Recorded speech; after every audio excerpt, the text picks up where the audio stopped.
राज्यसभा चुनाव में कांग्रेस प्रत्याशी मीनाक्षी नटराजन का नामांकन रद्द किए जाने के बाद प्रदेश भर में कांग्रेस का विरोध तेज हो गया है।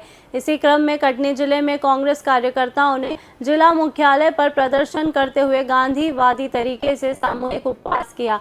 जिला मुख्यालय में जिला कांग्रेस अध्यक्ष एवं पूर्व विधायक कुंवर सौरभ सिंह के नेतृत्व में बड़ी संख्या में कार्यकर्ता कलेक्टर परिसर के बाहर एकत्रित हुए। इस दौरान कार्यकर्ताओं ने राज्यसभा चुनाव की प्रक्रिया को लेकर नाराजगी जताते हुए सरकार पर तानाशाही और लोकतांत्रिक मूल्यों के उल्लंघन के आरोप लगाए हैं।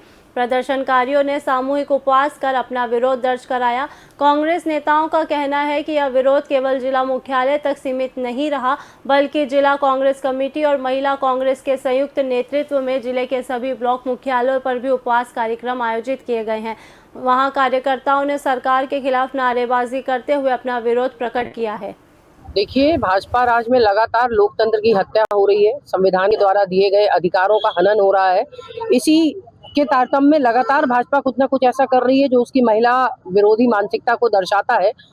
अभी आपने हाल ही में देखा कि मीनाक्षी नटराजन जी का एक केस को हवाला देकर उनका जो नामांकन है वो रद्द किया गया।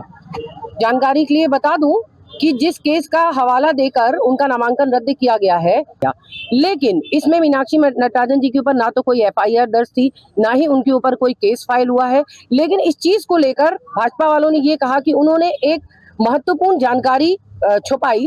तो क्या जिसके ऊपर एफआईआर नहीं हुआ, कोई आपराधिक प्रवृत्ति का कोई केस दर्ज नहीं हुआ, केवल उस कारण को लेकर नामांकन रद्द करना कहां तक उचित था? ये पूरी तरीके से लोकतंत्र की हत्या है। जनता अपनी बात चुनाव के माध्यम से कहती है। चुनाव दो कारण से होते हैं। प्रजातंत्र में हर 5 साल में चुनाव होते हैं। उस चुनाव में जनता ने अगर काम वाजिब किया है, सरकार ने जो भी सरकार सत्ता में बैठी है उसके पक्ष में, या गलत काम किया तो उसके विपक्ष में वोट करती है। इस तरह सरकारें बनती हैं। और जो बीच के इस तरह के चुनाव, राज्यसभा के या मध्यवर्ती चुनाव होते हैं, इन चुनावों में जनता अपने व्यक्त करती है, मतदाता अपनी बात व्यक्त करता है। इस चुनाव में जिस तरह मीनाक्षी नटराजन जी का पर्चा निरस्त किया, उससे बिल्कुल ये तय है कि सरकार ये नहीं चाहती, भाजपा की सरकार, कि जनता की तरफ से कोई बात आए। जो विधायक वोट डालने वाले थे वो अपने अपने विधानसभा में अपने अपने लाखों लोगों के प्रतिनिधित्व करते थे। लगभग 60-65 जो विधायक थे जो भाजपा के विरोध में कांग्रेस के पक्ष में बात डालते, अपनी बात कहते, उस बात से ये बात होता कि कटनी में नगर निगम के गड्ढे खोदे हुए हैं, हमारे यहाँ लाइट नहीं आ रही है, हमारे स्कूल में मास्टर नहीं है, हमारे अस्पताल में डॉक्टर नहीं है, नीट की परीक्षा के पेपर, सीबीएसई के पेपर लीक हो रहे हैं। इन सारी बातों को खत्म करने के लिए जब भी कोई जनता की बात ऊपर ले जाती है, सरकार के पास पहुंचाना चाहता है, तो उसका एक तरीका आवेदन सरकार लेती नहीं, चाहे मंगलवार की जनसुनवाई हो, चाहे 181 की मुख्यमंत्री को। दूसरा तरीका बचता है चुनाव। इस चुनाव में नामांकन ही रद्द कर